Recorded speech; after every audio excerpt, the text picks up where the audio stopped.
வணக்கம். இந்த வீடியோவில் ரொம்ப சுலபமாக நம்ம வீட்டிலே செய்யக்கூடிய ஜெல்லி தான் எப்படி பண்ணுறதுன்னு காமிக்க போகிறேன். நம்ம குழந்தைங்களுக்கு ரொம்ப பிடிச்சமான விதவிதமான கலர் ஜெல்லிஸை எப்படி வீட்டிலே சுலபமாக செய்கிறதுன்னு இந்த வீடியோவில் வாங்க பார்க்கலாம்.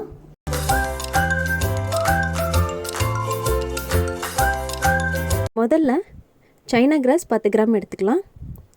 இது மாதிரி சின்ன சின்ன பீஸாக முதல்ல கட் பண்ணி எடுத்து வச்சுக்கோங்க. இப்போ இதை நல்லா ஒரு வாட்டி கழுவிக்கோங்க. இது நல்லா இது மாதிரி கழுவினதுக்கப்புறம் தண்ணியை ஃபுல்லாக வடிகட்டிடுங்க. தண்ணியை ஃபுல்லாக வடிகட்டினதுக்கப்புறம் இதை 10 நிமிஷம் ஊற வைக்கணும். ஊற வைக்கிறதுக்கு நான் 1/2 கப் அளவுக்கு தண்ணி எடுத்திருக்கேன். மொத்தமாக இதில் நம்ம 1 கப் அளவுக்கு தண்ணி தான் யூஸ் பண்ண போகிறோம். 1/2 கப் அளவுக்கு தண்ணியை நம்ம சைனா கிராஸ் ஊற வைக்கிறதுக்கும் மீதி 1/2 கப்பை நம்ம இது மாதிரி பாத்திரத்தில் ஊற்றி நல்லா கொதிக்க விடுங்க. மொத்தமாக 1 கப்பு தண்ணி இருந்தால் போதும். இப்போ நம்ம ஊற வச்சு எடுத்து வச்சுருக்க சைனா கிராஸை அந்த தண்ணியோடையே இதில் சேர்த்துக்கோங்க. இதை மீடியம் ஃப்ளேமில் வச்சு நல்லா சைனா கிராஸ் நல்லா மெல்ட் ஆகிற முடி நல்லா இதை கொதிக்க விடுங்க.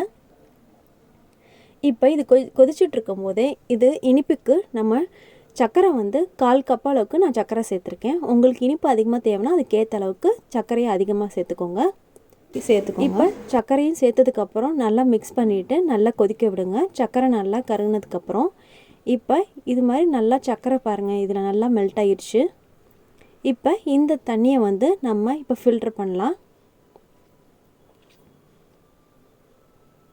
இப்போ நம்ம ஃபுட் கலர்ஸ் நான் 3 கலர் எடுத்திருக்கேன். Yellow, orange, ரெட்டுன்னு.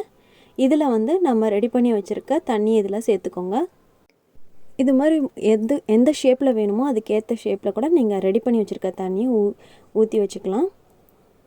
இது மாதிரி ஊற்றினதுக்கப்புறம் இது நல்லா சூடு ஆறட்டும். ஆறினதுக்கப்புறம் ஃப்ரிட்ஜில் 1/2 மணி நேரம் எடுத்து வச்சுருங்க.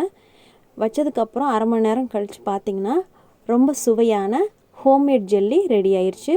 குழந்தைங்க ரொம்ப விரும்பி சாப்பிடுவாங்க. அதுவும் இது மாதிரி விதவிதமான கலர்ஸில் நம்ம செஞ்சு கொடுத்தோன்னா நம்ம கடையில் வாங்க தேவையில்லை. வீட்டிலே ரொம்ப சுலபமாக சுவையான homemade jelly, colourful jellies ready ஆயிடுச்சு. நீங்களும் இதை ட்ரை பண்ணி பார்த்துட்டு பிடிச்சிருந்தா லைக் பண்ணுங்கள், ஃப்ரெண்ட்ஸ்க்கு ஷேர் பண்ணுங்கள். இது முடி நம்ம சேனலை சப்ஸ்கிரைப் பண்ணாதவங்களா இருந்தால் மறக்காமல் சப்ஸ்கிரைப் பண்ணுங்கள். வீடியோ பார்த்ததுக்கு ரொம்ப நன்றி.